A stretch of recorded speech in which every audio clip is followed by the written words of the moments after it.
temps. Merci, bonjour à vous tous et merci d'être là. Donc, pour une table ronde, vous savez que les tables rondes sont jamais rondes et en plus il n'y a pas de table. Donc, voilà, c'est quand même les appellations consacrées sur la question et les enjeux de violence. Donc, on parle pas de violence externe, de violence, d'agression et de résilience. Et cette table ronde vous est proposée par mon président et moi-même du Cercle d'entreprise et santé dans ce qu'on appelle une configuration de UX Forum. Vous décrirez ce que c'est qu'un UX Forum pour nous. C'est pas l'intervention de théoriciens sur le sujet, mais c'est vraiment en regard UX, c'est-à-dire vraiment des entreprises qui sont confrontées en direct sur le terrain à ces problématiques-là, de voir comment en piste de solution, comment elles font face, comment elles arrivent à faire face à l'ensemble. Donc sur ce sujet-là, l'autre question, bien sûr, elle est au cœur. Je ne sais pas si vous voyez, mais dans l'organisation du salon, vous avez pris bien soin de nous mettre, non pas seulement dans la partie sûreté, alors que je veux dire finalement nos grands témoins et nos grands acteurs sont des directeurs ou des responsables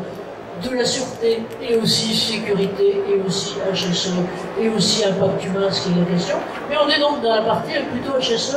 et côté exprotection, je pense que c'est un peu une première pour eux de prendre les choses sous cet angle-là. Alors voilà, et donc c'est notre troisième UX Forum sociétal sur ce thème, globalement sur ce thème des violences. Avec l'idée toujours de voir comment on peut organiser la prévention, comment on peut anticiper, comment on peut faire face. Il n'y a pas de solution miracle, donc d'ailleurs il y a trois, on peut apprendre tous les secteurs, donc il y a deux secteurs principalement, et un, pardon Bastien, que vous traitez de transverse, mais de transversal à l'ensemble là, et je vous présente nos intervenants, et donc Serge Castello qui est le premier à ma gauche, et qui est là représentant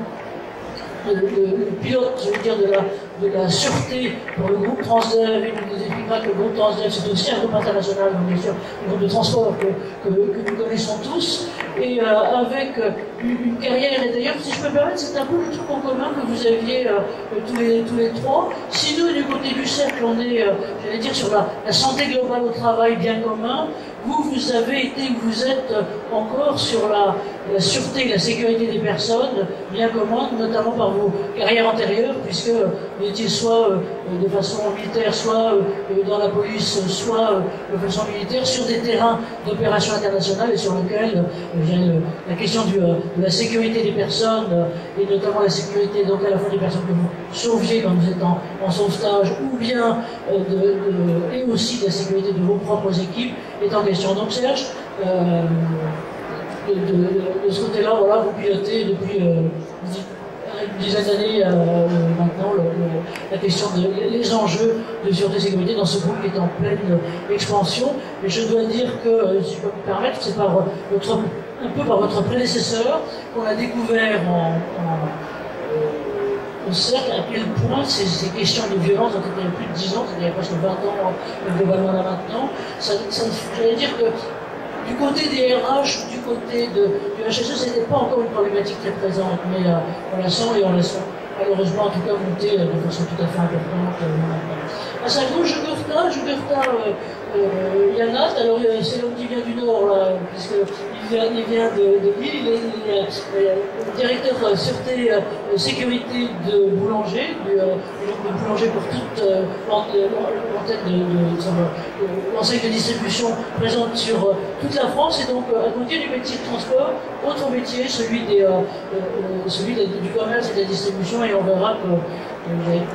au-delà de la polémique entre est-ce que c'est seulement la sécurité perçue ou est-ce que c'est aussi la violence réelle, on sait que c'est dans le monde entier une préoccupation qui croît. Et alors, et puis notre troisième intervenant, pour remercier d'être là, qui est Bastien Bizieux. Alors je le traite de transversal parce que lui, il est, je dirais que finalement le sauvetage et votre métier, à la fois comme sapeur-pompier et comme sapeur-pompier d'un service d'incendie de sécurité de Bretagne, plus précisément, mais aussi par le biais d'une association que vous avez montée et qui, je vous l'expliquer mieux que je viens de le faire, en interface avec à la fois vos anciens collègues, vos collègues toujours militaires, intervenaient sur les terrains internationaux, de risques internationaux, de catastrophes, à la limite, qu'elles soient aussi bien naturelles, puisque c'est aussi bien, j'allais dire, Fukushima, Mexico, tremblement de terre ou autres sur lesquels vous intervenez. Et puis, alors pardon, ils sont tous les deux au premier rang, j'allais dire nos deux présidents, Jacques Gouvet, qui est le co-président et fondateur du cercle, donc moi je suis aussi la cofondatrice du cercle entreprise et santé, et nous, notre ligne de pensée de fond, c'est vraiment, on est une association, j'allais dire sans lucratif, qui rassemble un certain nombre d'entreprises autour de la finalité, santé globale, santé-travail, comment organiser la prévention et quels sont les moyens plus préfigurants comme ça. Et puis, on a le plaisir d'accueillir aussi Pierre Grard, qui est là, qui représente IES, il nous expliquera tout à l'heure plus précisément ce qu'est IES, et qui est un institut d'études sur la santé sécurité et qui suit de près toutes ces questions. Voilà pour nous.